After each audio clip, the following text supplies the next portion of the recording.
The traditional PCOS we'll think about is an insulin. Insulin is sort of the instigator. Insulin is the problem. Yeah. And so your insulin made from your pancreas will, one, cause weight gain, but two, it causes a layer of your ovaries called the theca cells to get thicker. And your theca cells make your testosterone and other androgens.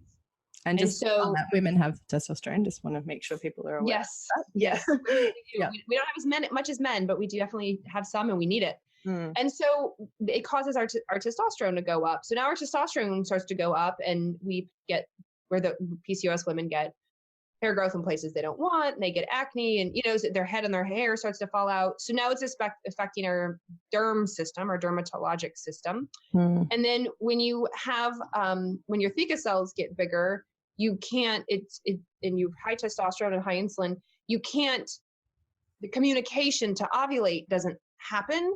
And then the theca cells convert into the cells that make progesterone. So theca cells, and you have a different cell also called granulosa cells, they convert into the cells that become progesterone. Well, if you're thick and you're making testosterone, like, it's hard for you to become a new cell because you're like thick and doing this other thing. So now your follicles progress to a point and they stop because they're not ovulating. And then you don't make progesterone. And when you don't make progesterone, again, that affects, there's so much in the body. Progesterone is calming, it's relaxing, it helps us with implantation and fertility and all this stuff. And so we get these, and that's just two hormones. That's just like testosterone's effect and then the lack of progesterone's effect. And so the body keeps trying to, it just like, oh, well, that didn't work with that follicle, I'll try it again. And so these follicles, again, they get to a point, they stop. And that's why they call it polycystic, because there's poly meaning multiple. You have these multiple follicles that just can't get any further. So they look like bubbles, like the same size bubbles in your ovaries. And they just can't progress. They just can't, like, oh, this is as far as we get. All right. And, I can't ovulate and I can't go further. So I'll just stop and we'll try for the next one. But it affects the entire system. So now PCOS women will say, I have hair growth on my upper lip and my chin, and I've got acne, and my hair on my head is falling out. And, oh, by the way, I'm anxious and I can't sleep because of progesterone, and I can't get pregnant because of progesterone.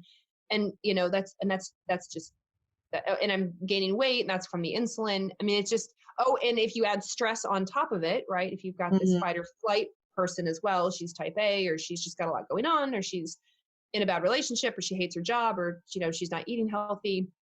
Now you throw cortisol on top of it. So it's and the other hormones, noradrenaline and adrenaline, also known as norepinephrine and epinephrine. And as they go up, then they tell the brain, like, hey, we're in a fight or flight situation. This is not a good time to get pregnant. So the brain goes, all right, then I'll affect her cycle too. Let's just, all right. Like, there seems to be tigers. Like, we can't get pregnant when there's tigers around. Yeah. And so and then it totally compounds it. And so it's so interesting that, that she, like, no one had talked to her about stress, because so many, if you just randomly ask women, like, have you ever lost your period due to stress? Or have you ever, like, your period ever shifted or was a little bit late or a little bit early? A lot of women are like, oh my gosh, yes. When I crossed time zones, when I went through a divorce, when I had a really bad breakup, when I changed jobs, when I got really sick, when I had the super stressful thing at work, whatever, my kid was really sick for a while, and it totally will affect her cycle, because the cycle is not a priority. Like, survival is a priority. Like, first is survival, right? Like, the body needs to stay alive. And then with women, reproduction comes next. Like, our sort of biological point is to have babies, as much as people may not want to hear that. Like, that's sort of what we were designed to do. And so whether you do it or not. Anti-feminist statement right there. I know. I know. But, like, we go back to biochemistry, right? We go back to, I'm not saying you have to. I'm just saying. I know. Your natural biological inclination in your biochemistry is to, ovulate. Even if you don't use it, it's a great signifier of health. Right? Exactly. And so, but that's not a priority for survival, your own personal survival. So if you're super stressed out for whatever reason, like, that will absolutely tell the brain, hey, we're super stressed out, don't have a cycle, or skip it, or be late, or be early.